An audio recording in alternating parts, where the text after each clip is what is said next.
So I'm Krishnee, and I'm from the small island developing state of Mauritius. So if some of you don't know where Mauritius is, it's a teeny island located in between Madagascar and Australia, just right in the middle. So I'm really grateful for being invited to speak today about my experience and my journey as a climate activist, as a researcher and academic, working on climate change issues and also trying to educate young people to become more engaged and to become more aware of what they can do individually as young people to change like the climate change conversation and to make sure that they have a voice at the table and that they can also contribute to policy making and agenda setting in this area. So people ask me how I was inspired to become a climate activist, and I have to stop like right now and say that, you know, activism has different meanings, and, you know, Greta is an activist. She has been doing like some tremendous work to get the conversation started about what that, you know, countries and our political leaders need really to do something about the climate. So, you know, activism can involve a lot of things. So for me, activism is not just going on the streets and striking, but for me, activism can be, you know, as a young person, being an academic, empowering young people, writing on how we can solve the climate change dilemma, trying to find ways we can protect our oceans, especially in islands. So people tell me how I was inspired to do the kind of work that I'm doing, which I must say started a couple of years ago when after I finished my second master's at SOAS in the UK, and I took a module. It was known. The module name was Climate Change and Energy Policy.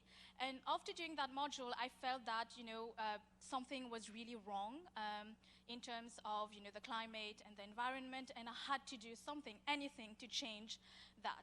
So that was when I started, you know, I said, okay, I will do my dissertation thesis, you know, I will do my dissertation topic on climate change, mitigation and adaptation, like from the perspective of small island developing states. And I was also invited by the UNESCO in 2013 to contribute as a youth climate activist to the United Nations Third International Conference on Small Island Developing States. And we held a couple of preparatory meetings in the Seychelles, which is our sister island, and that galvanized action as young people all over the world, in the Ames region, in the Caribbean, and also in the Pacific, where we were invited to contribute to the agenda as young people for the SIDS Summit in Samoa in 2014. So what have I been doing in terms of, you know, like local and grassroots action? So my first work is, you know, in my day job, I work as a lecturer, and I teach environmental and climate change law and policy to undergraduate students. So at the University of Mauritius, we have the curriculum, the LLB, which is the law undergraduate degree. So we have included environmental law and climate change law as a module. So since 6 years, and what we're trying to do is we're trying to train the next generation of climate environmental lawyers. So that's what I try to do, and, you know, in all of my classes, I try to find some time to engage with my students and tell them that, you know, as young people, as the next generation of climate leaders and, you know, environmentalists, you have a role to play to make sure that you are the ones which contribute to changing policy, to finding concrete action in order to protect our oceans, to protect our nature, and to protect our environment. So I'm also part of the Yongo BLT. So Yongo is the official youth constituency of the United Nations Framework Convention on Climate Change.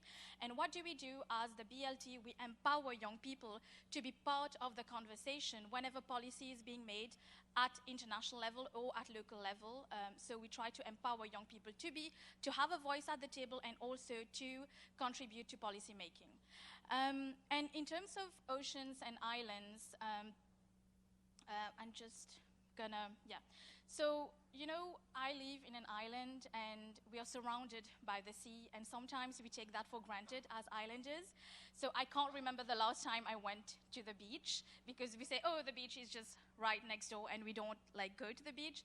But I think that for us, it's very easy to take for granted everything that we have. Not the ocean, not just the ocean, but we have such a beautiful planet, and we think that, you know, it's God has given us, or a greater power has given us the opportunity to live on that planet.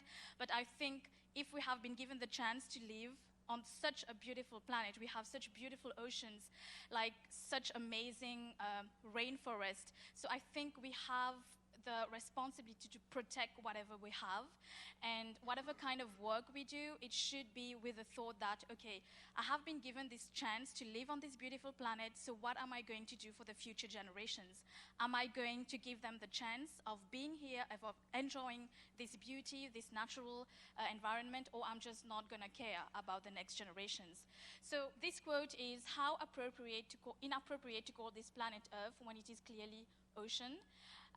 And, you know, we are surrounded by oceans, and it's easy for us to forget that. It's easy for us to forget that we have a duty towards people who are living in those vulnerable countries and who are going to maybe get submerged at some point. So what are we doing, and what kind of grassroots action and kind of policy changes are we, as governments, as NGOs, and as private companies, are we doing to make sure that we leave the oceans as clean and as beautiful for the next generations? So this quote is really important because it says that we need to respect the oceans as if our lives depend on them, because they do. And that's very important for us to remember. And finally, I like this quote because it says that we are tied to the ocean, and when we go back to the sea, whether it is to sail or to watch, we are going back from whence we came. So we don't forget that this planet has been given to us. We are stewards of this planet. We are stewards of the ocean, and we have the responsibility and the duty to protect the planet and to help solve, okay, all the problems that we have on this planet. Thank you.